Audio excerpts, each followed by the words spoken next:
bagaimana praktiknya dan bagaimana cara menggunakan dan memanfaatkannya itu mungkin akan dibahas dan disampaikan oleh Bu Vinita pada hari ini.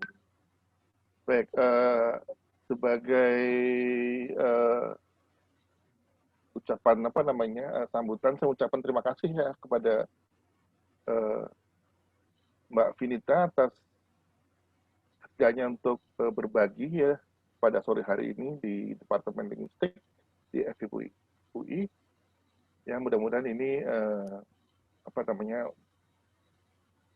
awal ya dari mungkin kerjasama kita nanti ya di saat-saat berikutnya. Yang hadir pada hari ini seperti yang saya katakan tadi adalah tidak hanya anggota Departemen Linguistik, tapi juga para pengajar FIB dan para mahasiswa, serta ada saya lihat juga beberapa teman alumni ya, yang berminat pada pengajaran bahasa. Baiklah, untuk menyingkat waktu saya persilahkan ya Mbak Rizka untuk memulai, dan selamat berlatih dan belajar, saya kira ya. Terima kasih. Baik, terima kasih Pak Toto atas sambutannya. Ya, sebelum kita mulai paparan yang akan diberikan oleh Ibu Vinita Dewi, sebelumnya saya akan memperkenalkan secara singkat profil dari Ibu Vinita Dewi. Ibu Vinita adalah dosen bahasa Inggris di Universitas Pendidikan Indonesia di kampus Purwakarta dan sudah mengajar sejak tahun 2005. Ibu Vinita juga merupakan trainer untuk pembelajaran bahasa Inggris sebagai bahasa asing dan pembelajaran bahasa berbantuan teknologi. Beliau juga merupakan direktur dari Teacher Professional Development Indonesia at Indonesia Technology Enhanced Language Learning atau disingkat ITEL. Ada beberapa keahlian yang dimiliki oleh Ibu Vinita juga. Core competencies-nya meliputi EFL Teaching and Training, lalu ada Technology Enhanced Language Learning, Teacher Professional Development, Emerging Technology for Education Online Blended Hybrid Learning Management System. Publikasi Ibu Vinita juga ada banyak di bidang teknologi pendidikan. Ya, itu merupakan profil dari Ibu Vinita. Untuk selanjutnya, yang direncanakan dari webinar ini akan berlangsung selama 90 menit dengan paparan Ibu Vinita 60 menit. Baik, Ibu Vinita, saya persilakan untuk memulai. Terima kasih. Terima kasih, Mbak Rizka. Selamat sore, Pak Toto dan Bapak Ibu dosen semuanya. Juga teman-teman mahasiswa ya, karena ada mahasiswa juga di sini. Hari ini saya akan membahas tentang pembelajaran bahasa berbantuan teknologi. Mungkin nanti fokusnya lebih kepada pengajarannya, tidak pada pembelajarannya. Jadi nanti teman-teman mahasiswa mungkin nanti akan melihat ini dari sisi teaching-nya gitu, bukan dari sisi learning-nya. Karena tools yang saya akan perkenalkan hari ini lebih banyak pada tools yang akan membantu kita dalam mengajarkan bahasa. Sebenarnya mungkin nanti akan ada yang sangat fokus pada bahasa Inggris, terutama bagian yang resource, karena yang saya geluti itu pembelajaran bahasa Inggris, tapi nanti ada juga tools-tools yang cukup terbuka dan bisa digunakan tidak hanya untuk pembelajaran bahasa, malah untuk pembelajaran lain pun bisa, konten gitu misalnya, bukan language skills-nya tapi pada language kontennya. Oke. Ini menu saya sore ini. Saya akan ngobrol dulu mengenai challenges yang mungkin Bapak, Ibu, dan teman-teman hadapi selama kita sudah mulai dari sejak bulan Maret sekarang. Saya tidak tahu atau belum.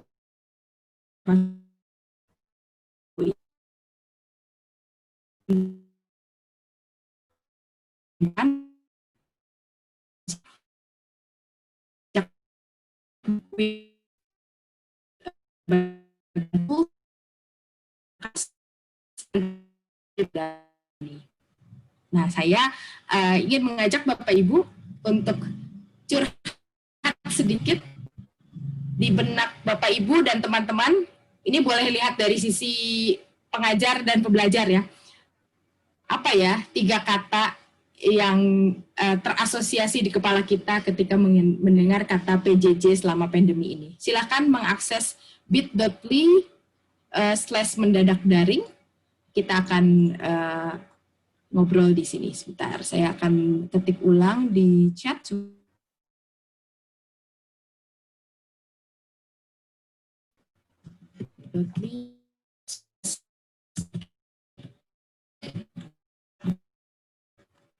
Akan dicek ulang saja. 3 kata saja.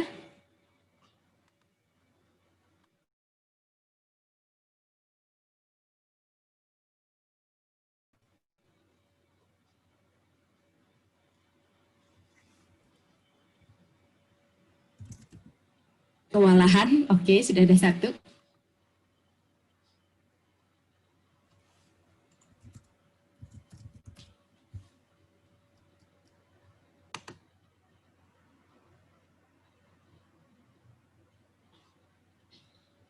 Internet koreksian sinyal lelet mungkin ya. Stres, pusing, capek, oke. Kewalahan, adaptasi, rempong, pusing, persiapan. Ya boleh bebas curhat di sini, ekspresikan diri.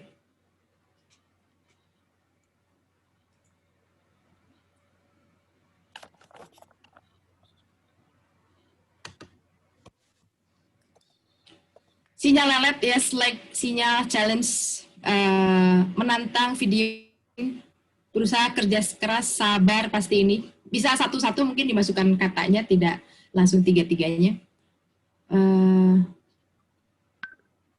Adaptasi, oke. Kalau dilihat dari sini, berat, terlihat, melelahkan, semuanya menantang dari berbagai sisi ya, menantang exciting atau menantang berat, capek paling besar, rempong, ribet, minum kuota, koneksi menyebalkan, dan lain-lain. Unreadiness exactly, nggak siap, tidak ada yang siap, semuanya kaget dengan kondisi PJJ ini. Terima kasih. Nah ini pernah juga saya membuat crowdsourcing di Facebook, bertanya kepada para dosen apa yang dibutuhkan dosen untuk PJJ selain urusan laptop atau kuota internet dan lain-lain gitu ya. Apa sih yang diharapkan? Ternyata kalau kaitannya dengan kegiatan pembelajaran di luar kuota teknologi devices gitu, interaksi itu yang hilang dari pembelajaran online. Bisa sih interaksi seperti ini, tapi tidak bisa lihat mata-mata, tidak bisa lihat reaksi. Ini mahasiswa saya tuh dengerin apa enggak, atau saya ditinggal rebahan dan lain-lain. Engagement dan motivation, menjaga supaya motivasi mahasiswa dan motivasi dosennya untuk tetap terjaga baik. Dan intinya sih kalau dosen berharapnya mahasiswanya bisa jadi autonomous learners. Namun mungkin dari sisi mahasiswa beda lagi gitu ya. Autonomous learners itu perlu apa ya dari dosennya, perlu pendampingan juga dari dosennya. Nah, buat kita para dosen, mungkin kita menganggap bahwa mahasiswa kita itu sudah terbiasa dengan online interaction. Mereka biasa ber-WhatsApp, ber-Facebook, ber-Instagram, berkomunikasi menggunakan Line dan lain-lain. Tapi kalau kita pindahkan ke konteks pembelajaran, kita tidak bisa berasumsi bahwa mereka dapat berinteraksi dengan mudah gitu ya dalam konteks pembelajaran dan dapat bertanggung jawab terhadap tanggung jawab belajar mereka gitu. Kita perlu memberikan disebutnya bite size learning atau micro learning, kecil-kecil bertahap, scaffolded learning. Nah ini saya ingin menyampaikan ada 4 tahap yang bisa kita pertimbangkan ketika pembelajaran online. Bagaimana supaya bisa menjaga engagement tadi, karena yang sulit dijaga itu tadi engagement. Yang pertama, kalau masih pertemuan 1, pertemuan 2, kita bisa perlakukan mahasiswa kita sebagai newcomer dalam kelas kita. Walaupun sudah semester 5, misalnya semester 6, tapi tetap newcomer untuk mata kuliah ini. Jadi mungkin di awal cukup dengan memberikan overview mata kuliah, berkenalan, atau kalau saya kemarin hanya memberikan mahasiswa untuk menulis ekspektasi dari mata kuliah tersebut dan boleh cerita pengalaman belajar selama pandemi di semester sebelumnya. Gitu. Jadi belum masuk ke course. Itu sebetulnya bukan kontennya yang dicari, tapi supaya memberikan tugas kecil-kecil yang memerlukan, kemudian temannya boleh berkomentar kepada postingan member of the class gitu. Saling berkomentar saja, tapi belum pada tahap kolaborasi. Kalau sudah nyaman dengan cooperating in online learning, baru pindah ke collaborator. Nah, di sini siswa baru bisa dikasih tugas-tugas kelompok kecil-kecil, proyek kecil-kecil yang bisa dilakukan mungkin 2 minggu. Lalu mereka bekerja sama menggunakan alat-alat teknologi untuk online collaboration. Mungkin nanti setelah mulai masuk jadwal mid-test, tengah semester, initiator. Di sini bisa kita kasih project besar, bisa diberikan misalnya project-based learning yang memerlukan waktu 1 bulan, kita hanya memberikan stages-stagesnya, timeline-nya saja. Jadi kita tidak bisa berharap siswa kita bisa langsung aktif di online kalau belum diberi step-step kecil-kecil pembiasaan untuk masuk ke kelas online-nya itu sendiri. Begitu. Ini phases of engagement yang bisa kita lakukan di spread dipasang dalam 1 semester. Nah, dalam mendesain online learning, karena kita tentunya bukan online teacher sebetulnya, kita pengajar face to face yang punya pastinya materi-materinya banyak yang berbasis face to face. Jadi kita perlu mengadaptasi apa yang kita punya di face to face menjadi online. Agak sulit, hampir tidak mungkin kalau kita membuat semuanya baru untuk kebutuhan online. Jadi pasti ada yang harus di-scan, ada yang harus direkam ulang dan lain-lain, tapi kita perlu identifikasi apa ya materi face-to-face yang kita punya. Yang pasti kita perlu memikirkan ini, apakah dia materi itu bisa support pembelajaran siswa, apakah mereka bisa belajar secara berkelompok dalam komunitas belajar, apakah kita bisa membuat mereka berkolaborasi dan problem solving. Setelah itu, ini perlu difikirkan. Kalau saya sering dengar banyak mahasiswa yang komplain tentang time allocation. Jadi beberapa dosen yang ya karena mendadak tadi ya, banyak yang memberikan tugas, porsi tugas dan durasi tugasnya itu sama dengan porsi dan durasi tugas pada saat face to face. Padahal buat mereka, buat mahasiswa ketika diberi porsi tugas, hal yang bisa dikerjakan dalam setengah jam di kelas, itu mungkin harus dikerjakan dalam 1 hari secara online. Karena mereka kalau bingung nggak bisa tanya teman sebelahnya, nggak bisa tanya gurunya, penjelasan gurunya pun, penjelasan dosennya pun mungkin tidak clear, semudah dimengerti ketika face to face. Jadi kita perlu pikirkan time allocation, choice of activities, dan task proportion. Dan mungkin diperingan, dipermudah, dan diberikan secara kecil-kecil. Kalau misalnya biasa ngajar 60 menit, 2 SKS gitu ya, lalu kita bisa potong-potong aktivitasnya ke 15 menit, 15 menit, 15 menit gitu. Atau bahkan di-spread dalam 1 minggu. Kalau saya biasanya kelas itu saya buka di Google Classroom dan mereka bisa akses selama 1 minggu. Saya beri 4 activities gitu, lalu mereka bisa akses selama 1 minggu. Jadi tidak tidak terpaku oleh waktu. Mereka bisa mengerjakannya kapan saja.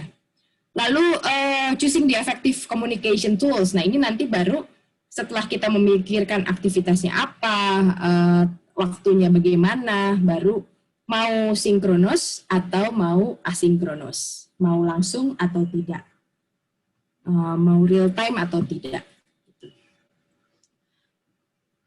Sekarang kita masuk ke online learning activity. Sebentar saya stop sharing dulu karena ada 2 titik ini agak terganggu. Saya sharing ulang. Oke, titiknya sudah hilang. Nah, sebelum ke pertanyaan ini, saya ingin bertanya dulu kalau Bapak Ibu di UI menggunakan virtual class atau LMS yang dari UI atau menggunakan platform apa? Beragam atau tidak? Boleh respon di chat. Bagaimana Bapak Ibu menyampaikan kegiatan pembelajaran secara online di UI? Apakah ada platform yang diwajibkan atau ada kebebasan untuk memilih platformnya sesuai dengan preferensi masing-masing? Boleh merespon di chat supaya saya juga tahu. Jadi nanti ngobrolnya lebih nyambung.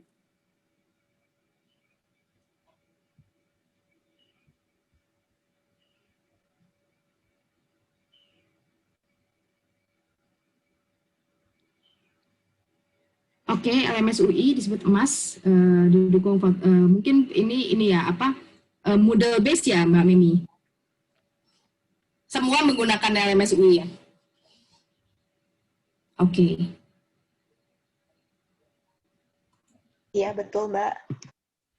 Oke, berarti semua seragam pakai LMS UI dan nanti mungkin di LMS-nya masih bisa diintegrasikan dengan third party gitu, third party tech tools. Oke. Sebelum lanjut boleh masuk ke bit.ly yang kedua bit.ly/mendadak-daring2. Di sini saya ingin tahu pendapat Bapak Ibu, sebetulnya pembelajaran daring di kelas Bapak Ibu atau secara umum itu harusnya seperti apa ya? Idealnya seperti apa ya? Boleh masuk ke, saya ketik dulu, bit.ly mendadak-daring2, nah, cari chatnya dulu. bit.ly/mendadak-daring2. Silakan di copy paste, nanti masuk ke platform yang kedua.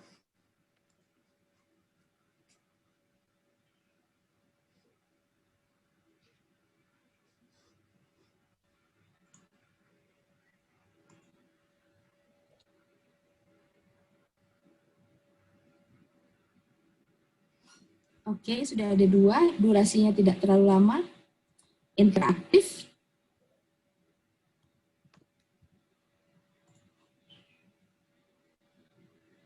menyenangkan. Yang mahasiswa juga boleh nulis ya, dari sisi pembelajar, apa sih yang diharapkan dari pembelajaran daring? Pengennya seperti apa nih? Interaktif tapi tetap santai.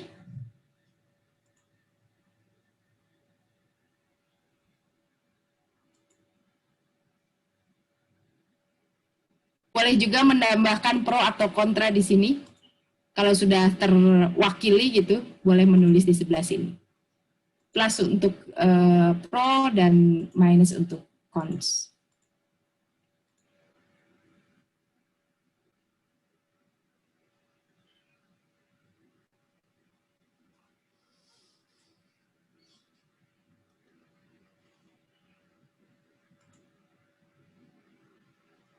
Tidak menyusahkan semua pihak, yes. Saya setuju dengan itu.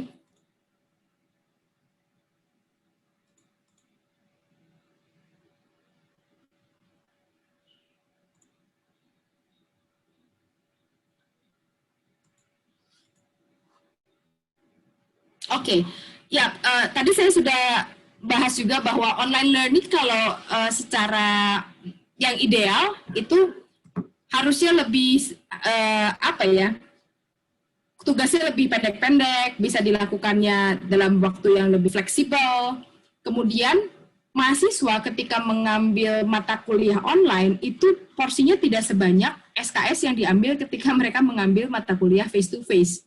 Kalau di kampus saya, mahasiswa kira-kira ngambil mata kuliah sekitar 22 SKS gitu ya. Jadi antara 6 atau 7 atau 8 gitu, 8 mata kuliah. Dan itu terlalu berat untuk diambil dalam satu semester dalam bentuk online learning. Makanya sebaiknya kita memperingan beban overload supaya tidak overload gitu ya, beban tugas mahasiswa dan beban kontennya. Artinya juga kita harus merelakan beberapa konten tidak tersampaikan di semester tersebut. Yes, menyenangkan dan bermanfaat, terkadang melelahkan, dan lain-lain. Oke, terima kasih untuk masukan-masukannya tentang bagaimana seharusnya pembelajaran daring disampaikan.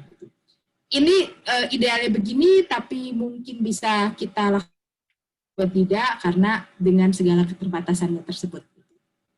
Terima kasih untuk kontribusinya. Nah, sekarang kita lihat, ketika kita akan melaksanakan emergency remote teaching, kita biasanya punya pilihan. Tadi saya udah tanya, Mbak Mimi menjawab bahwa di UI semuanya pakai LMS, gitu ya, yang berbasis Moodle. Moodle itu memang LMS paling, boleh dibilang paling mumpuni karena lengkap semua ada. Hanya kalau dianalogikan itu seperti kuliah yang sangat formal. Kesannya sangat formal. Tidak ada, kalau di kampus itu jadi nggak ada kantinnya, nggak ada selasar tempat anak-anak ngobrol, nggak ada tempat chit-chat yang santai di luar kelas. Jadi ini benar-benar classroom. Sementara sebetulnya ada virtual class yang lain, seperti Schoology. Schoology agak mirip Moodle, tapi tidak sekaku Moodle. Masih ada Google Classroom, Edmodo, dan lain-lain. Dan bahkan kita pun bisa menyelenggarakan perkuliahan, pembelajaran melalui sumber-sumber lain seperti sosial media, messengers, WhatsApp, Telegram. Saya kemarin ini beberapa kali mencoba menggunakan Telegram juga, karena di situ kita bisa bikin seperti answer garden gitu, buat quiz dan lain-lain. Jadi sesekali saya menggunakan synchronous communication menggunakan Telegram. Jadi mungkin Bapak Ibu pun bisa memberikan variasi, tidak hanya di LMS, di emas, tapi bisa menggunakan bagian yang ini, yang others. Kalau double LMS dan virtual class ini menjadi terlalu berat gitu ya. Nah setelah itu, setelah menentukan virtual class-nya, platformnya seperti apa, kita mulai mengidentifikasi kita punya apa sih. Face-to-face materials, mungkin punya textbook, mungkin punya paper-based worksheet, jurnal atau articles dan lain-lain yang masih dalam bentuk kertas. Lalu kalau begitu, apakah ada sesuatu yang perlu dibuat untuk pembelajaran online? Apakah saya harus bikin video lecture? Apakah saya masih harus bikin worksheet lagi dalam bentuk digital, quiz dalam bentuk digital, atau games, PowerPoint slides dan lain-lain? Atau bisakah saya mengambil resources dari luar yang sudah jadi, tidak usah bikin tapi sudah jadi. Mungkin dari YouTube videos, website, podcast, pictures, flashcard, atau ada learning apps yang nanti akan saya bahas. Jadi ini learning resource bisa kita pikirkan mana ya proporsi yang enak buat mahasiswa dan buat dosen, supaya tidak terlalu banyak yang bagian tengah ini, yang DIY ini pasti makan waktu. Tapi yang perlu difikirkan ketika kita merancang aktivitas, memikirkan sumber belajar dan lain-lain, bagaimana kita bisa tetap membentuk community of learning di antara siswa dan dosennya. Beberapa praktek pembelajaran online mendadak daring, ada yang fokusnya di sini, cognitive presence. Jadi dosen memberikan materi dalam bentuk PowerPoint, lalu mahasiswa atau dalam bentuk teks apapun gitu ya, sharing dokumen, lalu mahasiswa diminta untuk membuat sesuatu, memproduksi sesuatu. Jadi interaksinya antara materi dan siswanya. Di situ dosennya mungkin hadir dalam bentuk memberi instruksi, bisa teks, bisa juga voice atau video. Tapi si mahasiswa merasa kalau pada level ini saja itu nggak cukup buat mereka. Dosen ngerasanya udah cariin nih materi, dikirim di LMS, di-upload, diemas, lalu mereka diminta untuk mengerjakan sesuatu. Dosen merasa sudah mengajar, tapi mahasiswa merasa dosen belum mengajar, karena yang mereka dapatkan adalah tugas, bukan pembelajaran. Gitu. Jadi masih perlu difikirkan kehadiran dosen bukan hanya dalam bentuk download dokumen ini lalu kerjakan A, B, C, D. Gitu. Tapi perlu kasih kuliah sedikit gitu ya. Jadi harus ada teaching presence-nya. Dalam bentuk apa nanti kita bahas.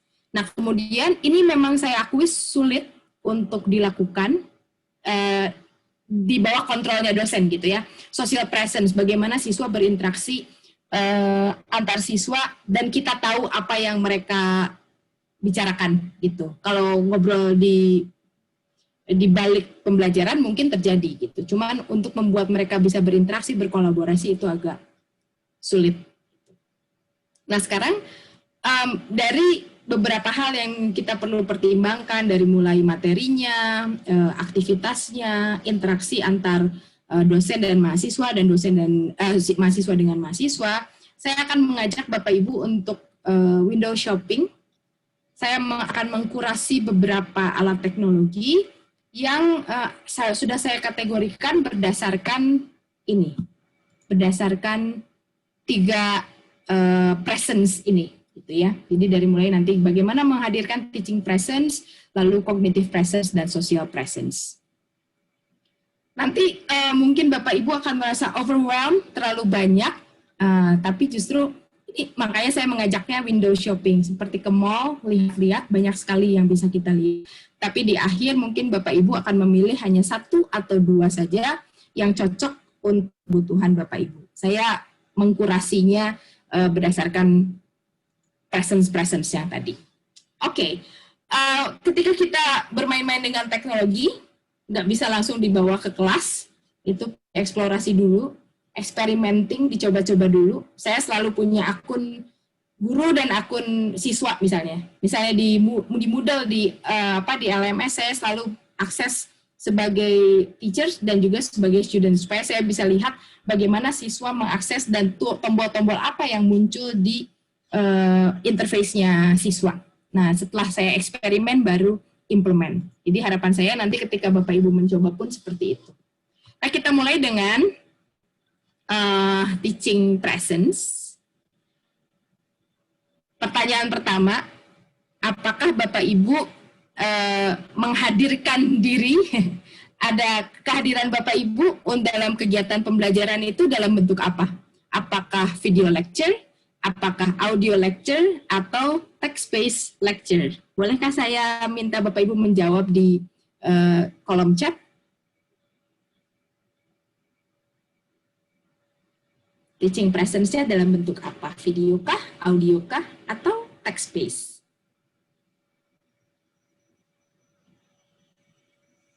Video dan audio? Video?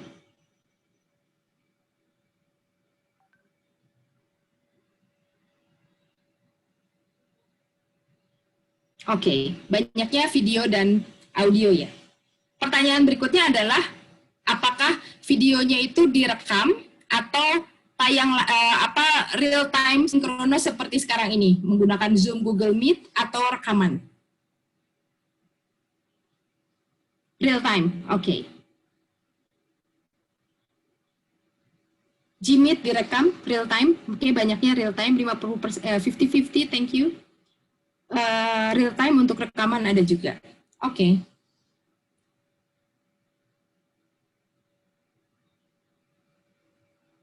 Kombinasi namun lebih banyak rekaman. Oke, terima kasih. Mungkin saya akan cepat di sini karena kelihatannya banyak juga yang sudah merekam ya. Merekam video lecture, kalau kita hanya perlu yang 5 menit, ini saya akan membahas yang asinkronus ya. Kalau yang sinkronus kayaknya nggak harus dibahas lagi, pasti penggunakannya antara Google Meet, Zoom, atau Microsoft Teams, dan lain-lain. Ini yang versi recorded. Kalau kita hanya akan bikin video pendek-pendek, 5 menit, lalu kita bisa pakai Screencastify. Screencastify itu sebetulnya add-on di Chrome, add-on di Chrome, mana ya? Nah, ini mungkin terlihat oleh Bapak Ibu di layar saya di atas, ada icon. Jadi, ini gampang banget pakainya, cuman one click, terus kita tayangkan PowerPoint atau hanya wajah kita saja, kita menjelaskan sesuatu, hanya minimum, maksimum 5 menit. Enaknya kalau dari sini, sesudah direkam, itu bisa langsung upload di YouTube gitu, jadi nggak repot lagi di buka YouTube dulu, langsung lalu mengupload dan lain-lain. Ini one click away to record, and then another one click away to upload gitu. Cukup menghemat waktu lah walaupun beberapa klik. Dulu saya menggunakan Screencast-O-Matic, itu bisa 15 menit, ya sebetulnya mirip dengan ini juga. Tapi sebetulnya sekarang enak juga merekam tapi menggunakan Zoom. Saya belum coba, kemarin saya lihat Zoom itu sekarang bisa menggunakan PowerPoint sebagai background. Jadi kalau saya sekarang pakai background ini, nah ini sekarang bisa background-nya PowerPoint. Jadi kalau kita set misalnya PowerPoint kita hanya ada di sebelah kanan saja, lalu kita wajahnya di sebelah kiri, itu akan lebih enak karena wajah kita cukup besar gitu terlihat dan slide-nya pun besar terlihat. Saya sekarang lebih banyak merekam recorded version kuliah-kuliah saya menggunakan Zoom saja. Ringan juga. Nah, jika Bapak Ibu tidak selalu punya waktu, kan ini tadi ada yang dalam keadaan darurat, recorded dan lain-lain. Kadang-kadang recorded perlu waktu juga sebetulnya ya. Kalau saya nggak pernah ngedit video lecture, sekali jadi aja gitu. Jadi tidak pernah pakai editing karena itu makan waktu. Ada kehadiran kita bisa muncul menggunakan audio, misalnya mau kasih komentar, mau kasih feedback, tapi kalau diketik kayaknya mahasiswanya pahamnya sedikit, saya bisa pakai talk and comment. Kenapa nggak pakai voice note aja gitu? Atau kenapa nggak pakai voice recorder yang ada di handphone saja? Kalau voice recorder yang ada di handphone, ngabisin memori kita di handphone, kita harus rekam dulu, menghabiskan memori dan lain-lain. Nah, jadi kalau talk and comment ini bentuknya seperti apa ya? Mana dia? Nah ini juga add-on, talk and comment. Kalau kita klik nanti dia, sebentar, dia hilang dari layar saya. Oh sebentar, harusnya ada di layar satunya. Ya. Nah ini bentuknya seperti ini. Kalau klik add-onnya diklik, ada tombol di sini, kita rekam suara. Halo, selamat sore, saya ingin mengomentari tugas Anda di paragraf pertama, bla bla bla bla bla bla.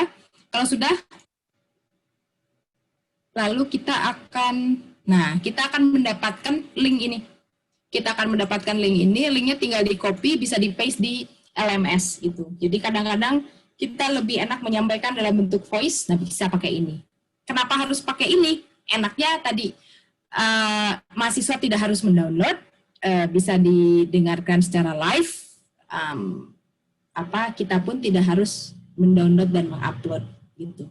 Kalau di LMS mungkin ada juga sih, tapi kita tetap harus uploading audionya ya. Ada sih add-onnya, kalau nggak salah saya lupa ada add-onnya juga di Moodle. Oke, kita lanjutkan. Ya, ini talk and comment. Hampir sama dengan talk and comment, ada juga Vokeru. Jadi talk and comment dan Vokeru ini tidak hanya untuk mengajar sih sebetulnya. Bapak Ibu juga bisa memberikan tugas pada mahasiswa, lalu mahasiswa meresponnya menggunakan talk and comment atau Vokeru. Nanti linknya tinggal di paste di apapun LMS atau platform yang digunakan. Bisa berkomentar dan lain-lain. Untuk memberikan variasi, tidak selalu diskusinya text-based. Oke, itu tadi yang teacher's presence. Kalau saya lihat sih tadi karena banyak yang menggunakan real-time communication, mungkin ini bisa menjadi alternatif ketika Bapak Ibu ingin memvariasikan antara synchronous communication dengan asynchronous communication. Saya tidak tahu, mungkin kalau di UI sih tidak terlalu bermasalah ya dengan mahasiswanya, tidak akan bermasalah dengan kuota dan lain-lain, sehingga untuk menggunakan Zoom atau Google Meet mereka nggak protes gitu.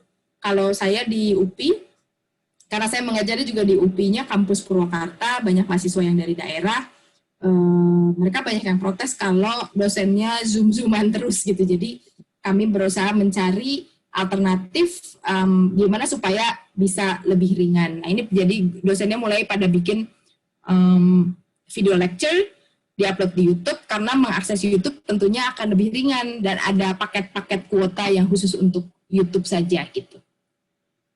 Oke, kita lanjutkan. Selanjutnya ini ada bagian yang cognitive presence, ada learning resources, control practice, dan free practice. Bagian yang learning resources ini akan banyak yang hubungannya dengan bahasa Inggris, tapi yang dua lainnya ini bisa untuk pembelajaran lainnya. Mari kita lihat. Learning resources ada, mungkin ada yang sudah pernah tahu ELO. ELO ini seperti lab bahasa Inggris. Kalau zaman dulu lab itu mahal, investasinya mahal juga. Sekarang kita bisa akses semuanya di ELO. Saya perlihatkan sedikit.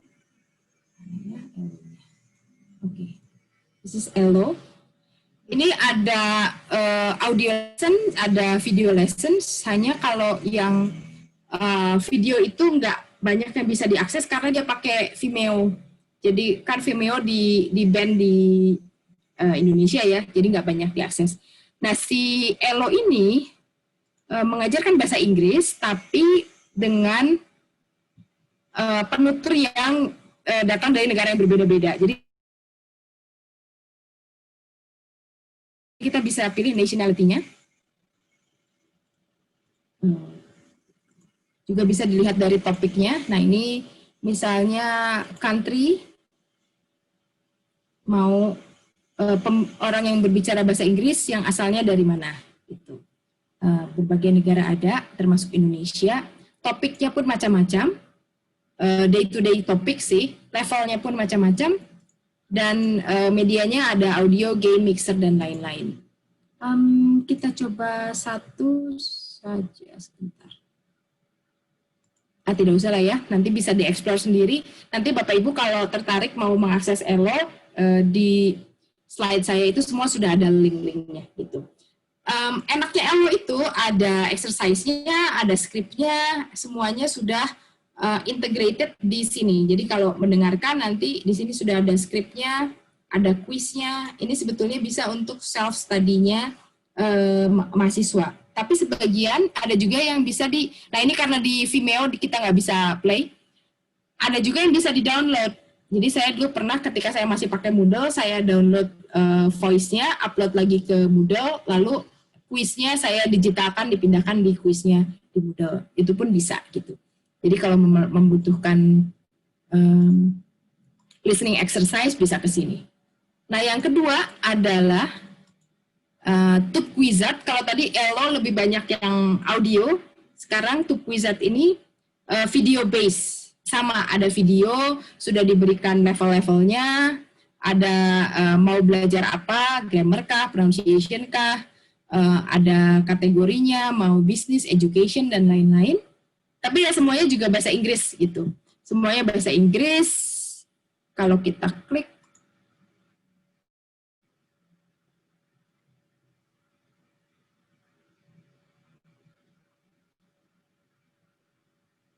nah ini kita dengarkan, langsung ada kuisnya juga di situ. Saya share computer sound, misalnya kita play dikit.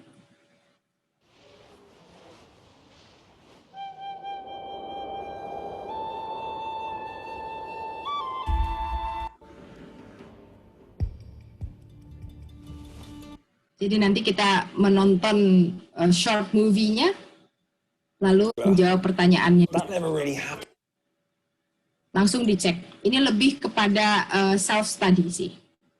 All of your cases. He didn't solve all of my cases. Selanjutnya ada TubeWizard, ada lagi, nah ini ada Uglis. Ublis juga sama, hanya untuk bahasa Inggris saja. Dia seperti apa ya, concordance atau sebetulnya bisa untuk mengecek pronunciation, tapi saya pikir ini juga seperti corpus based gitu ya, corpus based data. Misalnya ada kata yang ingin kita tahu seberapa banyak sih orang yang pakai dan dalam konteks apa mereka menggunakannya. Let's say kata apa ya, emergency lah ya, emergency, say it. Ini bisa pilih mau US, UK, OS, atau semuanya. How to pronounce emergency. Ada 17.000 orang yang menyebutkan emergency. Emergency room. And as they're bringing the son into the hospital emergency room. Itu ada emergency. Next video. Economic lives and are utterly unprepared for an emergency that suddenly increases their expenses. Kalau dia sih bilangnya untuk pronunciation, tapi menurut saya kita juga bisa melihat ini dia menggunakan kata emergency dalam konteks apa ya. Dan next video satu lagi. I think of friends of mine who work in emergency rooms, and the first thing they have to do is sort of like stop the. Di bawahnya sudah ada skripnya juga, jadi again ini bisa dipakai untuk self study. Nah, tadi sudah 3 tools yang saya kenalkan, semuanya untuk pembelajaran bahasa Inggris. Ada Elo, ada TubWizard, ada apa tadi terakhir, Ublis.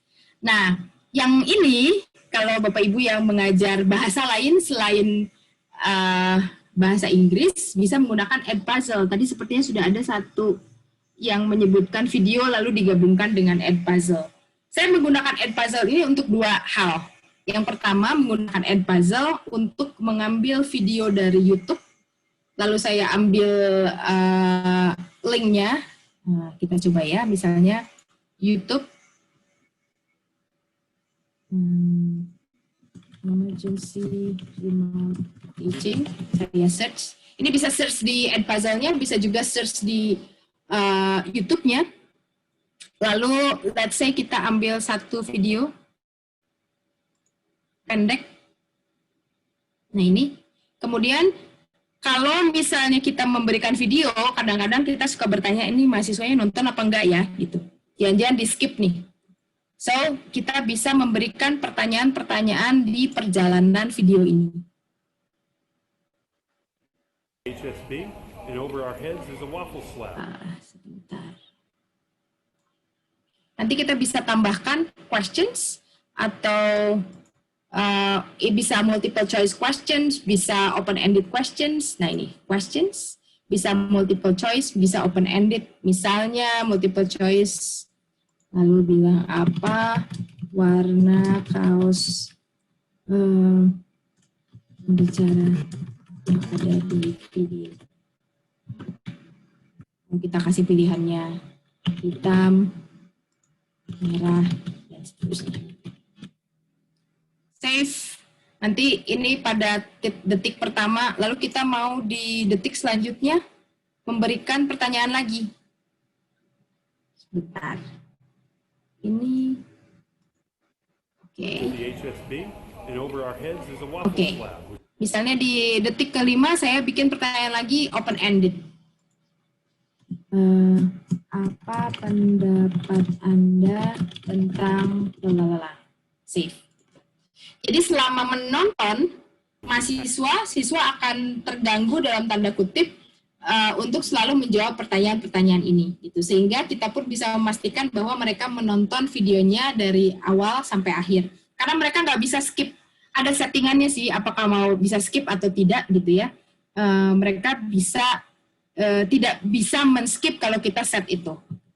Nah, ini pun saya gunakan untuk menyampaikan video pembelajaran yang saya rekam. Jadi misalnya saya merekam kuliah, lalu saya upload di YouTube, lalu saya masukkan ke Edpuzzle. Jadi di tengah-tengah perjalanan, kadang saya seperti brainstorming, apa yang kamu ketahui tentang ABC gitu. Mereka harus menjawab dulu, lalu habis itu baru melanjutkan menontonnya. Jadi ada interaksi walaupun tidak real time.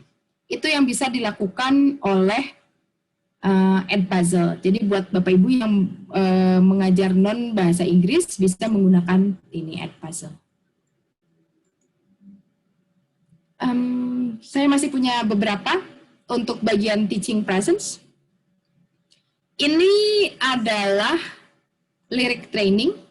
Lirik training mengajar lewat lagu sih. Ini juga bisa untuk self-study. Ada bahasa-bahasa lain, tidak hanya bahasa Inggris. Nah, ini list of bahasanya. Bisa, saya nggak tahu sih, bahasa Jerman mungkin ada ya di. Lalu kita lihat ada lagu apa berbahasa Jerman. Let's see this one. Nah, ini nanti ada levelnya dari beginner sampai expert. Beginner saja. Lalu press to start, play the video. Kalau ada dosen boleh membantu.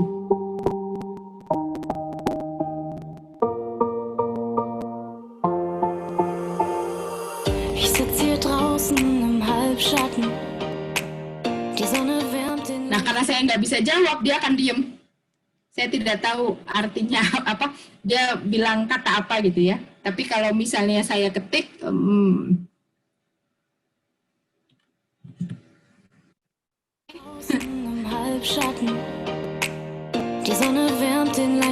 dia lanjut lagi. Dan dia berhenti lagi menunggu saya mengetik jawaban yang benar. Dan itu akan terus begitu. Jadi kita bisa assign mahasiswa kita untuk nonton satu lagu, lalu mereka bisa bermain-main sendiri.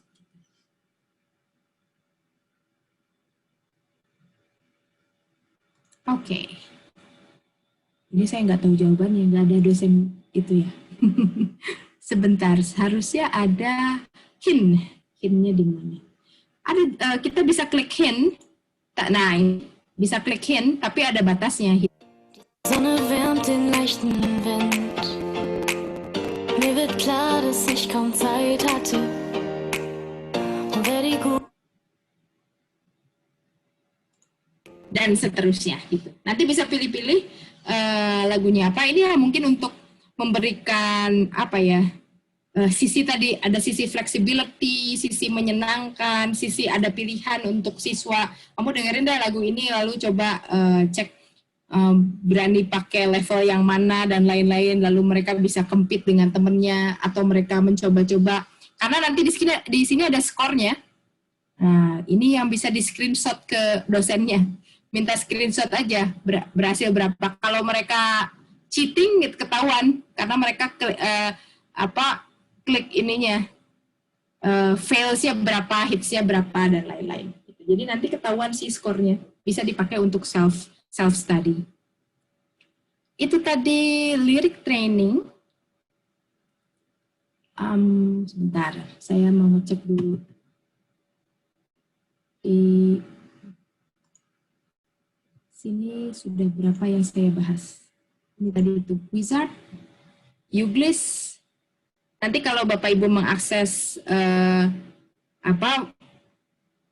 slide saya secara online, tinggal klik aja, ini akan langsung pergi ke website-nya masing-masing. Nah, ini tadi yang terakhir, lirik training. Kemudian, oke. Nah, itu tadi yang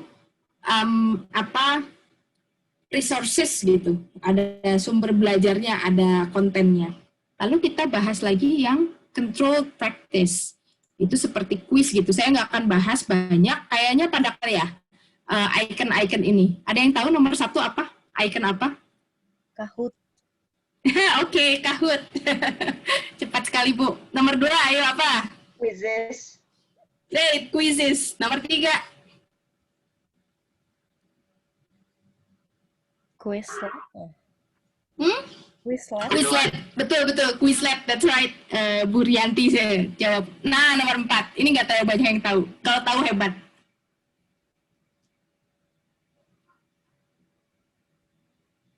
Ini game kit. Nah, kita lihat sedikit game kit, tapi saya nggak akan demoin. Nanti di-explore aja. Kalau udah biasa pakai Kahoot, Quizlet, quizzes, game kit pun oke. Ini lebih ke gamifying the class gitu ya. Jadi dia lebih kalau mereka ngisi kuisnya itu nanti kayak dapat skor, terus bisa dari skornya itu dapat koin untuk beli apa, jadi ada unsur gamenya gitu. Mungkin sesekali bisa dicoba kalau mereka anak-anak udah bosen. Kahoot itu kalau pertama kali dipakai seru, 3 kali dipakai anak-anak udah bosen gitu ya. So we need to find another way of using it. Ini kalau Bapak Ibu pakai real time, live juga seru. Pakai Gymkit, jadi kita kasih waktu misalnya 3 menit untuk mengerjakan soal ini, dan mereka harus cepat-cepatan, semakin cepat semakin gede poinnya dan lain-lain. Boleh nanti di-explore. Nah ini kan ada earn, terus nanti bisa shopnya itu nanti bisa bikin kelompok lain mati, nggak bisa melanjutkan permainannya untuk sementara dan lain-lain. So ada unsur gamifying-nya di sini. Silahkan dicoba kalau mau main-main dengan Gymkit. Oke. Yang 3 nggak akan dibahas karena pasti udah banyak yang tahu. Kalau ini ada yang sudah kenal belum dengan learning apps? Ini aplikasinya sebetulnya sederhana banget. Tampilannya pun agak jadul. Tapi dia punya banyak dia punya banyak fitur juga. Saya tutup malahan tadi learning apps-nya. Bentar. Oh, di sini.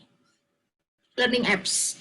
Learningapps.org dia punya dua area dan ini bahasanya banyak. Ada yang sudah berkonten, sudah ada isinya. Ini biasanya saya pakai buat cari contoh aja. Saya punya saya mau ngasih latihan seperti apa ya gitu. Nah, itu bisa kita lihat. Saya kasih contohnya yang bahasa Inggris aja ya. Nanti Bapak Ibu bisa lihat ada Jerman, ada bahasa-bahasa Eropa itu banyak. Kita lihat yang gampang misalnya body parts. Kiddie sih, tapi kita bisa buat yang nggak kiddie nantinya. Ini apa ya, saya sendiri belum pernah akses. Nah ini,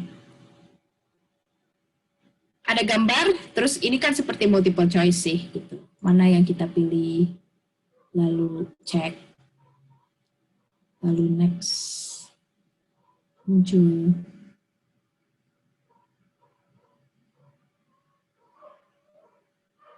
Saya pilih mouth misalnya, cek, salah. Ini buat self-checking. Kita coba yang lainnya. Body part, plural games. Jadi ini bisa matching, bisa gap filling, bisa labeling pictures dan lain-lain. Ini matching sepertinya. I dengan mana temennya? Oh ini, I dengan eyes. Lalu dia terlihat berpasangan, kan? Shoulder dengan shoulders, lalu dia berpasangan dan seterusnya. Gitu. Nah, kalau Bapak Ibu misalnya ingin membuat matching game seperti ini, nggak usah start dari awal. Lebih baik pakai yang udah aja ada, lalu kita klik create similar apps. Kalau sudah create similar apps, kita akan bikin apps yang mirip dengan yang tadi. Ini misalnya diganti judulnya jadi body parts misalnya. Nah, yang di match itu saya akan ke bawah add another element misalnya. Yang di match bisa antara text, image, sound, audio dan video gitu. Jadi bisa teks dengan audio atau image dengan audio gitu. Ini text to speech kalau kita ketik terus dia nanti keluar dia langsung keluar suaranya gitu ya untuk bahasa-bahasa tertentu. Tidak semua bahasa. Jadi bisa tinggal pakai yang sudah ada aja lalu di-adjust gitu. Ini nggak tahu bahasa apa nih dia kasih clue-nya. Lalu kita hapus-hapus aja yang sebelumnya, kita bikin yang baru. Kalau sudah, tinggal finish editing. Ini tadi saya nggak bikin, lalu di save apps-nya. Jadi deh gitu. Ini kalau save app harus harus login dulu. Nah, sekarang bagaimana sharing si aplikasinya? Bahasa Yunani ya itu, thank you. Bagaimana sharing aplikasinya? Kalau sudah jadi, nanti di bawah sini, ini bisa langsung ke web link, bisa full screen, dan bisa juga di embed. Nah, ini ada juga SCORM, saya belum pernah pakai sih, tapi SCORM ini yang di zip lalu bisa di unzip di LMS gitu. Bisa jadi ini terintegrasi dengan LMS Bapak Ibu. Hanya saya belum pernah pakai memang, bagaimana kalau terintegrasi, apakah nanti skornya jadi ter-record atau tidak, saya nggak tahu. Kalau yang ini memang skornya nggak ter-record, jadi again ini untuk ini untuk self-study-nya mahasiswa. Tingkat kesulitannya ya tentunya tergantung Bapak Ibu bagaimana membuatnya. Ini banyak sekali contoh-contohnya, tidak hanya untuk bahasa, untuk mata pelajaran lain juga ada. Bahasa lain, bahasa Spanyol ada nggak di UI? Nah, ini contohnya.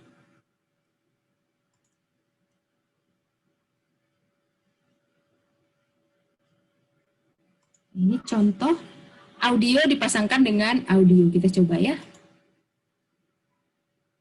19. Nah, ini nanti cari pasangannya yang mana. 14. 11. 0. Another ide lainnya adalah bukan Bapak Ibu dosen yang membuat, mahasiswanya disuruh membuat ketika mereka mendemonstrasikan pemahaman mereka terhadap sesuatu, lalu demonstrasinya dibuat menggunakan learning apps ini, terus mereka bisa saling berbagi learning apps ke temannya yang lain, saling main games gitu. Itu pun bisa memberikan variasi dalam kegiatan pembelajaran. Jadi tidak harus kita yang bikin, kita kasih tahu aja, kamu pilih deh learning apps itu, cari tools exercise yang mau dibuat, lalu coba rekam suara, jadi nanti matching suara sama teks, matching apa enggak gitu, diprotes apa enggak sama temennya ketika mereka pronouncing certain words or certain sentence. Itu learning apps, nanti bisa dieksplor. Kemudian selanjutnya ada apa? Nah, selanjutnya adalah free practice. Mungkin Bapak Ibu sudah kenal dengan ini, text to speech atau speech to text. Ada dua jenis, ada yang text to speech, ada speech to text. Ini kalau bisa memberikan tugas pada mahasiswa untuk mengecek pronunciation mereka menggunakan speech to text. Mana speech to text saya?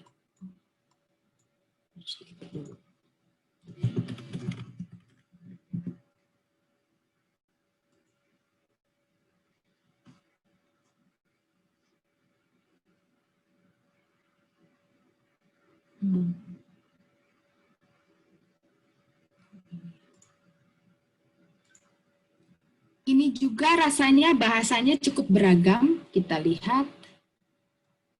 Nah ini, list of language-nya lumayan sih, sampai bahasa Jawa ada.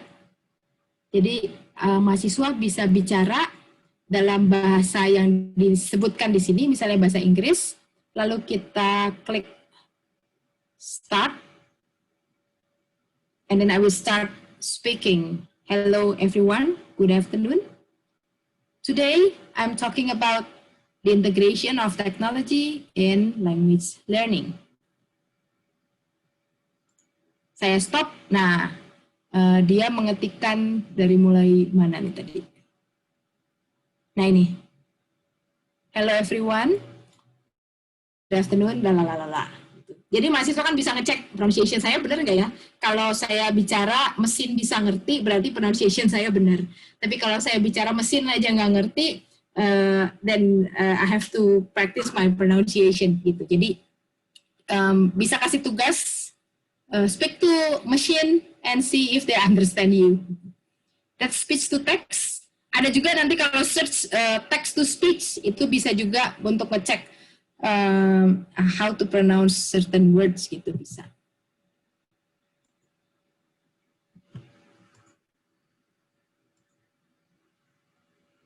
Ini saya akan skip dulu conversation translator. Intinya sih sama dengan speech to text. Ini di Android soalnya harus di-connect ke handphone. Di Android bisa di-download conversation translator. Ya sebetulnya sih ini Google Translate ya. Hanya dia bisa, kalau kita bicaranya bahasa Inggris, nanti kita akan dapat jawabannya langsung dalam bahasa Indonesia gitu. Jadi bentuknya seperti conversation. Voice thread ini sebetulnya mirip dengan Vockeroo yang tadi saya bahas. Jadi ini seperti discussion forum, tapi kalau kadang-kadang discussion forum itu ada yang tidak menggunakan teks. Nah ini discussion forumnya menggunakan voice. Jadi bisa juga digunakan untuk speaking activities gitu. Mereka merespon terhadap problems atau prompts dari dosennya, lalu menggunakan voice thread. Nah ini tadi Bapak Ibu sudah coba Tricider. Tricider ini bisa, tadi kan di sini udah ya, diskusi, bisa ada pro and cons, bisa voting dan lain-lain.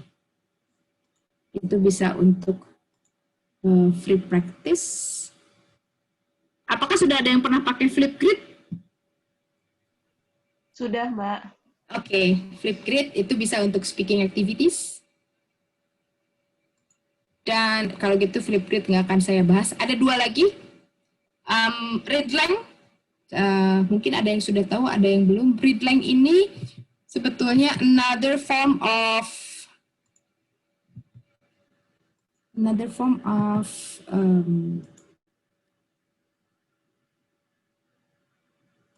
Google Translate, tapi dia embedded. Misalnya saya akan cari BBC News.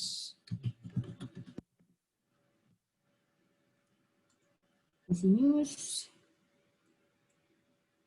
Lalu saya aktifkan Readlang-nya. Readlang adalah Chrome add-on, jadi bisa di search di extension Chrome. Nanti kalau sudah di add-on di Chrome kita, ini munculnya seperti ini.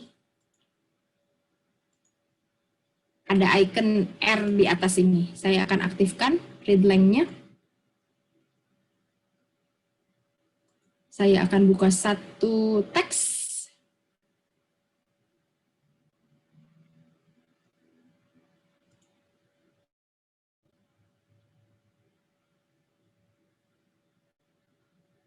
Ini internet saya agak lewat sedikit.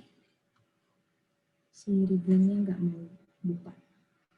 Jadi nanti kalau di sini, nah kalau Readlang-nya sudah nyala, ketika saya klik satu kata, lalu Readlang akan langsung menerjemahkan kata tersebut. Misalnya ini ada teks anonymous misalnya ya. Nah, dia langsung muncul dengan bahasa Indonesianya. Eyewitness, dia langsung muncul dengan bahasa Indonesianya, spokesperson, dan selanjutnya. Nah, kalau satu frasa digabungkan, dia akan memberikan terjemahannya dalam bentuk frasa juga, dan seterusnya. Nah, ini semua kata yang diklik, ini juga untuk self-study ya, semua kata yang diklik, ini nanti akan bisa kita retrieve kalau kita masuk ke websitenya Readlang.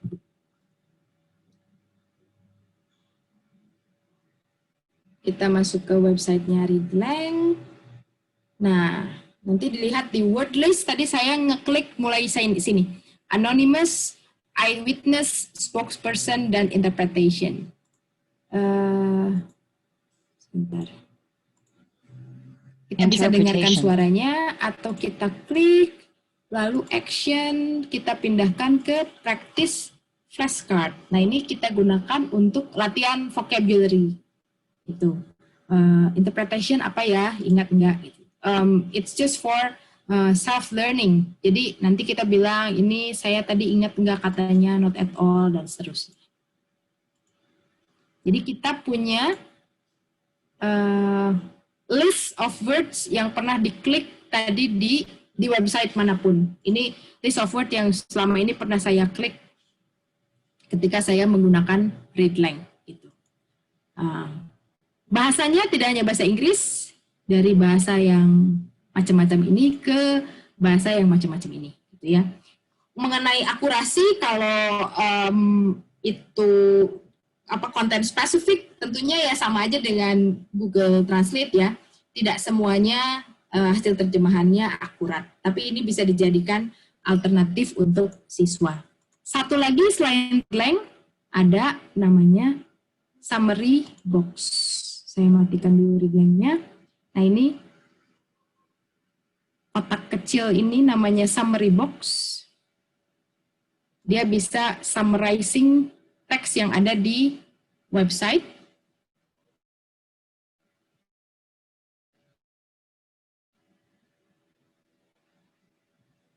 Dia sedang generating dulu.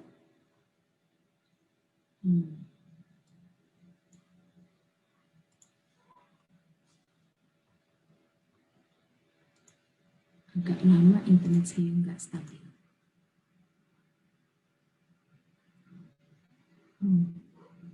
Dia tidak mau summarizing ini. Nanti kita coba lagi ya.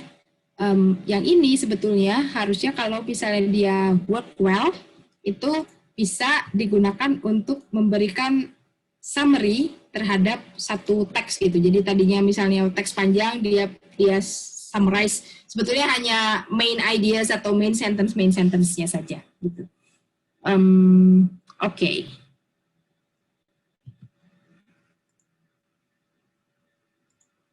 Nah itu tadi yang terakhir adalah summary box.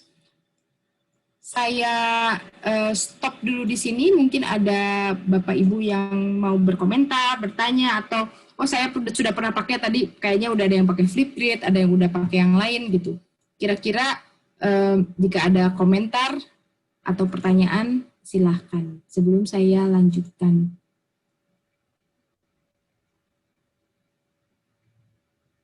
Baik, akan masih ada materi yang disampaikan Ibu Vinita?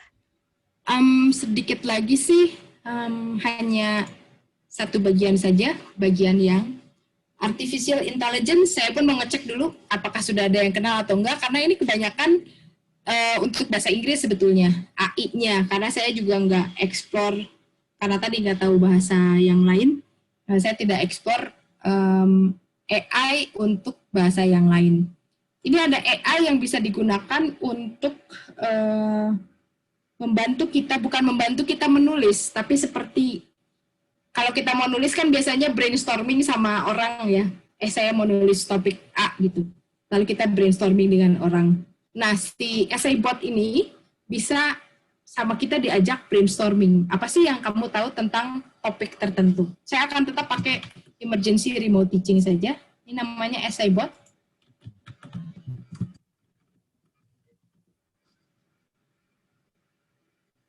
Nah, nanti dia akan research, membantu kita mencarikan ada apa saja sih di dalam topik emergency remote teaching.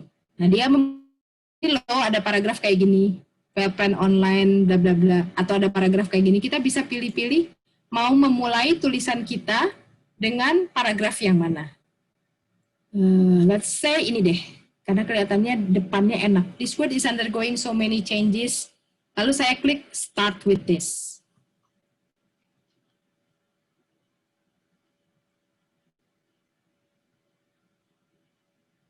Nah, si essay bot akan membantu kita supaya teksnya tidak kebaca oleh plagiarism checker. Jadi dia akan paraphrasing. Paraphrasingnya nggak selalu bagus sih. Kalau saya tidak selalu menggunakan ini untuk menulisnya, tapi saya menggunakan ini untuk nemenin saya baca gitu. Apa ya yang orang tulis tentang emergency remote teaching. Daripada googling, mendingan pakai essay bot. Tapi kalau mau, kita bisa menggunakan ini untuk, saya akan memulai teks saya dengan ini tadi. Dia nggak akan kebaca sama plagiarism checker, karena memang dia sudah paraphrasing gitu. Untuk kebutuhan yang berbeda tergantung keinginan kita. Sekarang masuk ke paragraf kedua, mau pilih yang mana? Pakai ini deh, ada in contrast-nya. Bisa di rephrase, bisa juga langsung add to essay. Saya mau rephrase dulu. Lalu klik add to essay. Oke, sekarang saya sudah punya 2 paragraf. Kalau sudah gini mungkin nanti tinggal dilihat, dirapikan idenya, mencari resources-nya dan lain-lain. Mau dapat resource-nya tinggal klik sources and citation. Nanti dia akan berikan resource-nya mau APA atau MLA. Kita tinggal copy paste saja. Add citation only, references.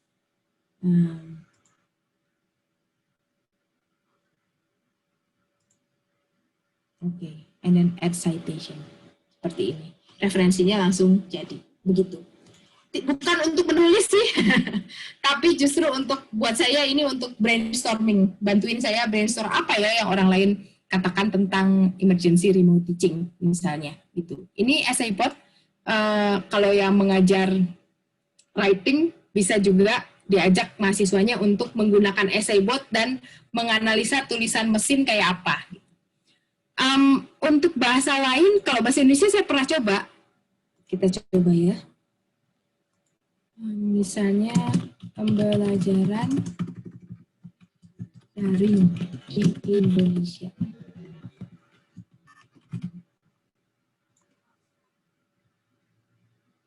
Kita lihat apa yang muncul, ada. Nah, ini sistem pembelajaran daring, start with this, dan seterusnya dan seterusnya. Mungkin bisa dicoba yang mengajar bahasa lain, ada tidak. Tinggal memberi judul-judulnya aja. Itu tadi essay bot. Selanjutnya ada write and improve, saya nggak akan bahas. Ini untuk membantu writing juga. Dan terakhir adalah masterpiece generator. Kita bikin puisi sama-sama ya. Kita buat poem generator.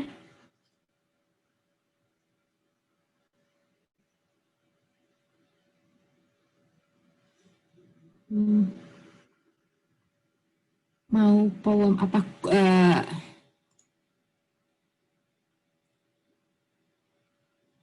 Quick poem saja.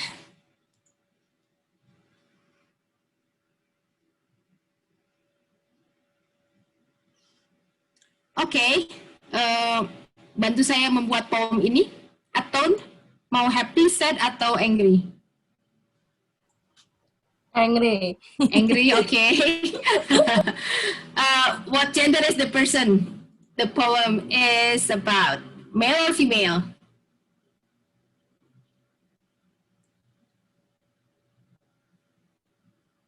Coba female aja ya. Oke, female. Sekarang something belonging to that person must be a singular noun. Sesuatu yang dimiliki sama si female ini apa? Bisa apa, hair, lips, atau flower, or car, or house? Spoon. Okay, that's interesting. Sorry, spoon saja. Itu adjektif tentang spoonnya.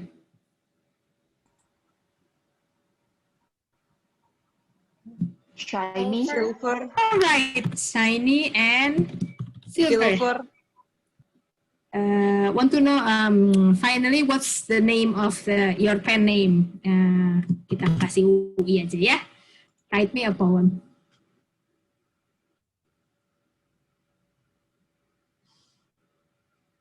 Bagaimana poem kita? Oke.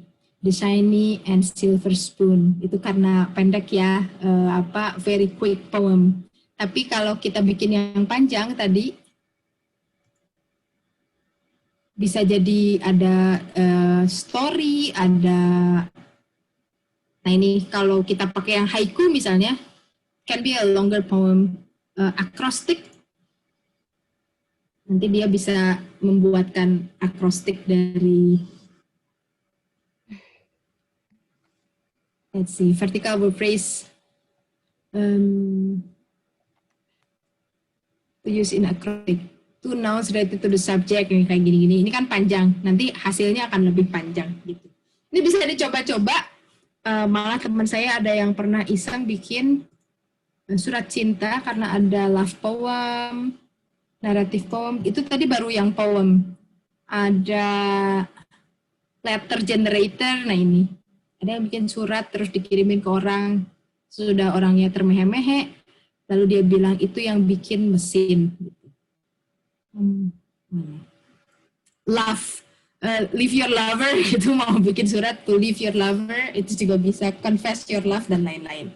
It's just lucu-lucuan sih, tapi bisa dibawa ke kelas sastra kalau ada yang mengajar sastra, bagaimana membandingkan puisi bikinan mesin sama puisi bikinan kita sendiri. Ini sebetulnya dia ngambil dari standar format puisi yang sudah ada, lalu dia ganti-ganti kata-katanya gitu. Just to get the idea of the structure seperti itu.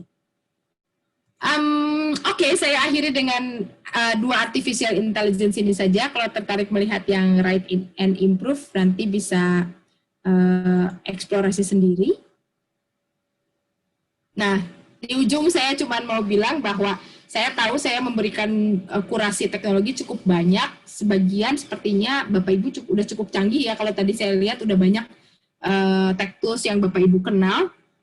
Tapi mungkin ada juga yang baru-baru, boleh dipilih, boleh digunakan. Tapi kalau nggak pas ya, you can also refuse the technology that I offer. Sekian dulu, mari kita kalau ada yang ingin didiskusikan, kita bisa masuk ke sesi diskusi sebentar.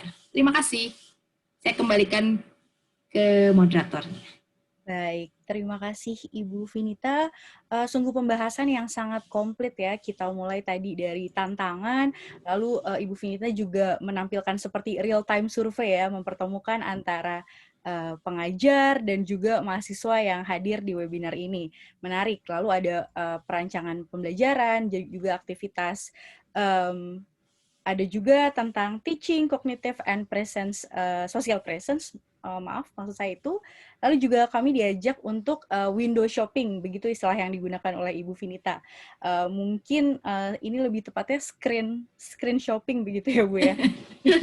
Ya, lalu juga ada variasi platform ya, ada banyak sekali platform baru yang diperkenalkan oleh Ibu. Ini sungguh kalau bahasa istilahnya sekarang itu menambah khasanah perplatforman daring gitu ya Bu. Lalu juga ada yang juga menarik tadi saya lihat ada voice note begitu. Untuk talk and comment itu juga penting ya, karena mahasiswa-mahasiswa saya juga banyak begitu yang gawainya ada tapi kemudian memorinya yang terbatas begitu. Jadi dengan ada platform seperti itu mungkin bisa memudahkan juga. Di sini juga ada hadir banyak pengajar yang non bahasa Inggris begitu, juga dapat masukan tentang puzzle, lyrics training dan lain-lain. Baik, terima kasih. Mungkin sekarang kita bisa buka sesi tanya jawab, bisa dengan hand raise dulu ya, atau bagaimana, langsung saja dari chat juga boleh, atau chat atau voice. Ya, silakan Bapak Ibu, atau mungkin mahasiswa juga ada yang ingin bertanya.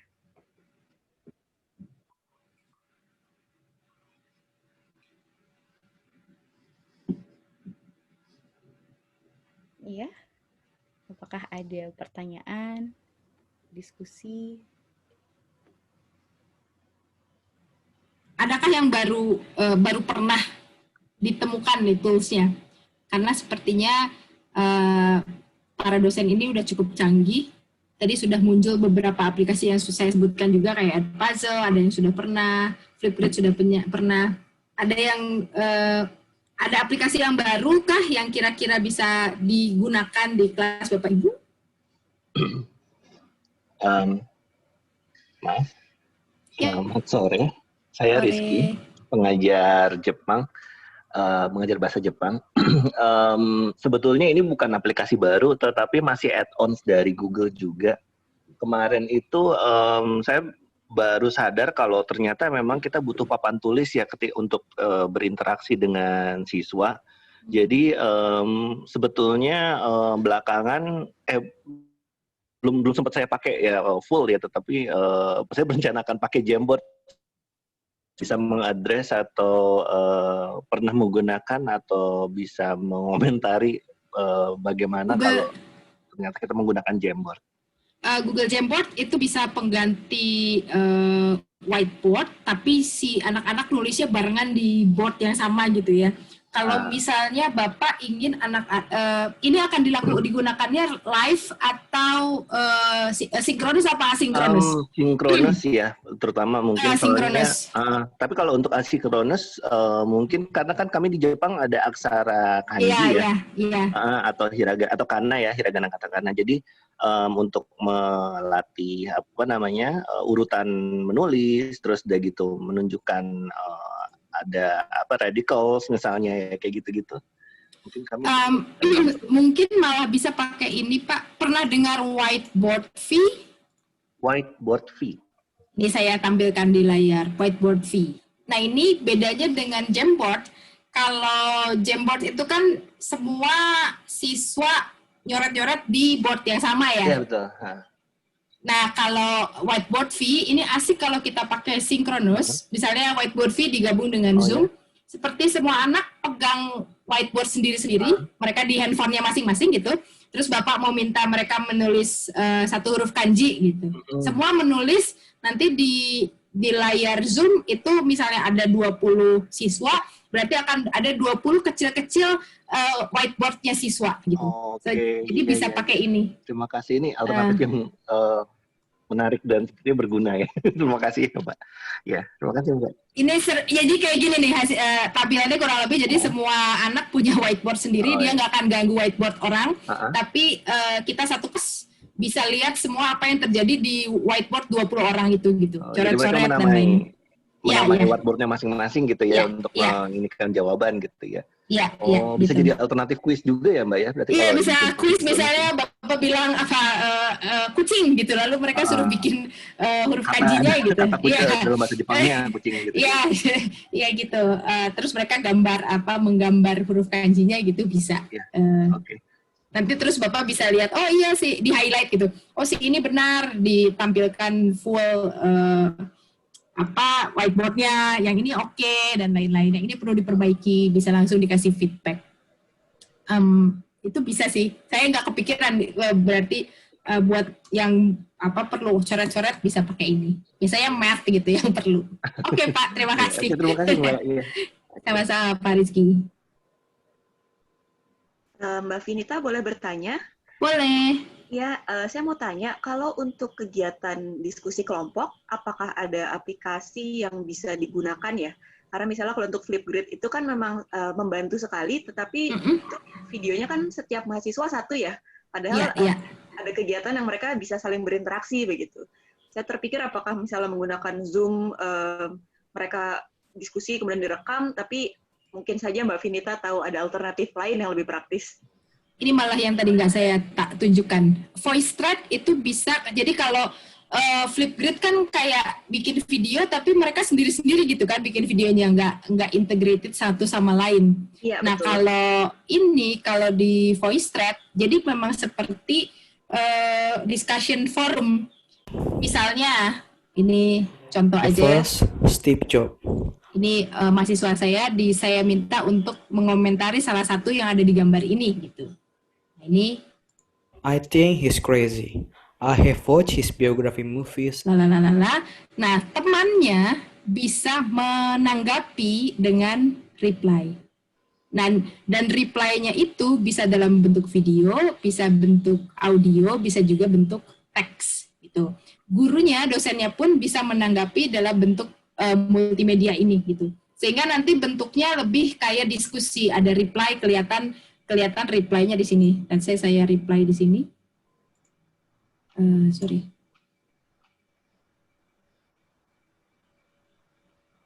Saya akan menjawab komentar dari Fadli tadi. Ketutup. Lalu saya klik stop recording, uploading, nanti dia kayak mereply jawaban yang tadi.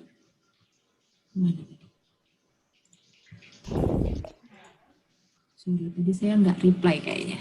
Saya coba lagi ya. Saya akan mereply jawaban yang tadi tentang Steve Jobs bla bla bla bla bla. Stop uploading. Harusnya ini munculnya di bawahnya si jawaban yang tadi. Dan ini ada aplikasi ininya juga, Android-nya juga. Saya nggak tahu kalau iOS ada nggak. Nah ini tampilnya beda kan? Dia persis di bawah ini karena dia mereply. Jadi siswa bisa saling mengomentari statement temannya. Bisa kayak debate dan lain-lain gitu. Kita tinggal kasih prompt gitu saja. Oke, baik. Jadi bisa video, kemudian dibalas video lagi, itu juga bisa ya? Bisa terus berbalas pantun gitu, balas-balasan itu bisa. Baik, terima kasih Mbak. Oke. Ini ada yang bertanya tentang Telegram, quiz di Telegram. Di Telegram itu sekarang ada, saya stop sharing dulu. Telegram itu sekarang bisa jadi seperti kayak virtual class, karena saya pindahkan kelas saya ke Telegram untuk memberi nuansa yang berbeda aja. Sebentar, saya buka dulu Telegramnya. Dia bisa quiz, bisa kasih kayak open-ended question, bisa juga dalam bentuk polling. Itu semuanya nggak ada di WhatsApp. Mana Telegram saya? Telegram, ini saya kasih contoh.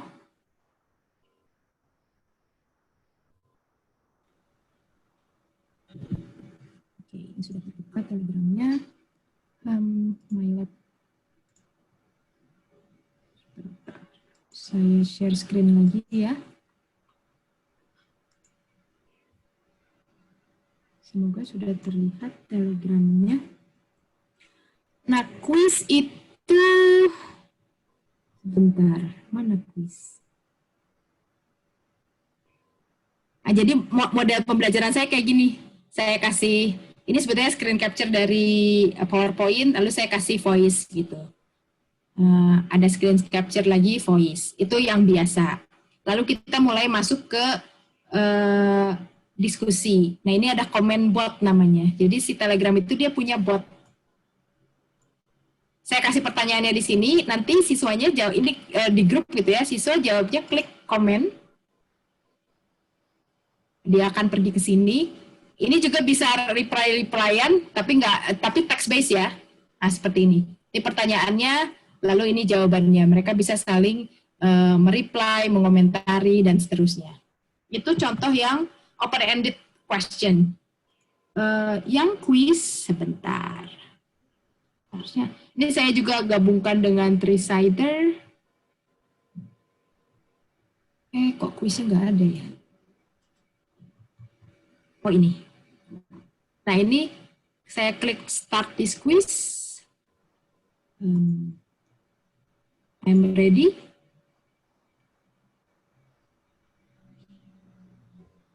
Nah quiznya multiple choice seperti ini.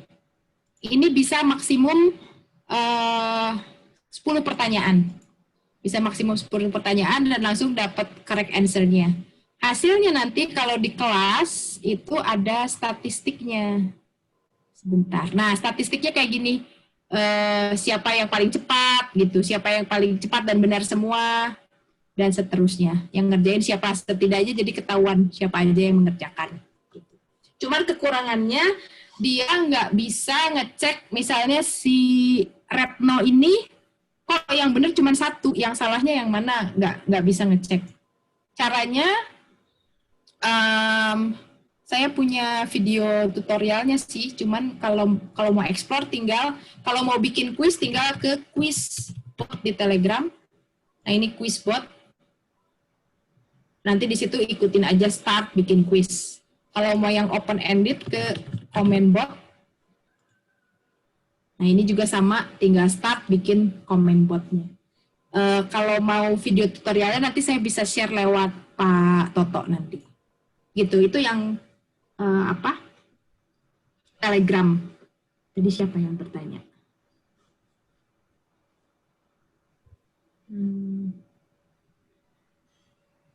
Mbak Talita ya. Oke, silahkan bisa dicoba. Mbak Mimi, pertanyaan lagi. Untuk ujian listening, apa rekomendasi platform tertentu? Kalau gunakan Zoom, kadang ada murid yang koneksinya lambat. Jika peserta diberi rekaman, nanti soal tesnya bocor. Iya sih, itu kalau untuk tes, saya juga belum bisa kasih yang valid, yang apa ya, yang valid dan aman gitu. Kayaknya malah kalau di Moodle kan bisa langsung di-upload di situ, terus kita randomize questions-nya gitu, malah paling aman mungkin di Moodle, Mbak, daripada pakai apps yang lain. Baik, nanti saya coba lagi ya, soalnya memang saya coba belum bisa menambahkan file audio sih, mungkin juga saya yang belum tahu caranya. Begitu. Audionya itu ada add-on. Saya udah lama banget gak main Moodle, tapi dulu ada add-on yang bisa nambahin audio, atau enggak Mbak harus ngobrol dengan IT-nya sih. Kadang-kadang ada yang upload audionya tuh nggak di-on kan gitu, hanya boleh teks aja. Itu adanya di yang punya Moodle-nya gitu. Oke, baik. Memang selama ini kalau gambar bisa ditambahkan, tapi kalau audio file belum. Tapi nanti boleh deh saya coba tanya ke bagian IT ya. Iya. Jadi karena ada, itu tuh jadi ada kayak checklistnya gitu. Si guru boleh ngupload apa? Boleh ngupload teks, picture, audio, terus limit filenya berapa? Itu pun bisa bisa diatur-atur gitu. Oke, baik. Kalau yang lain saya nggak berani ini sih, karena ya itu security dan validity, reliability-nya kalau di Google Class gitu mungkin bisa sih sebetulnya, hanya belum pernah coba kalau untuk tes. Ya, baik. Terima kasih ya, Mbak. Oke, sama-sama Mbak Memi. Video tutorial nanti saya share ke Pak Toto ya. Ada berapa ya? Ada 5 dari mulai bikin Telegram grupnya, karena saya kemarin sempat memberikan webinar khusus low tech. Jadi hanya Telegram aja, tapi bisa bikin tadi essay, questions, bisa bikin quiz, bisa bikin poll, bahkan bisa bikin daftar hadir gitu. Nanti saya share ke Pak Toto link-linknya.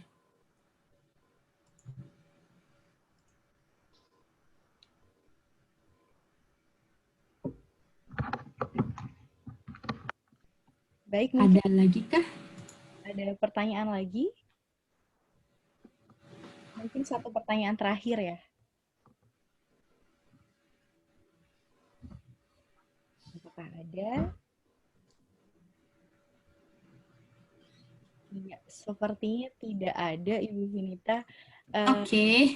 Terima kasih sekali untuk pemaparannya dan diskusinya. Sebelum kita tutup acaranya, untuk keperluan dokumentasi, saya izin untuk kita semua berfoto bersama ya. Baik, boleh dinyalakan kameranya Ibu dan Bapak dan juga mahasiswa. Oke, saya akan mulai dari apa yang tampil di screen saya. Begitu nanti saya berikan aba-aba ya. Oke. Ya. Saya mulai dengan screen pertama. 1, 2, 3. Ya, lalu yang kedua.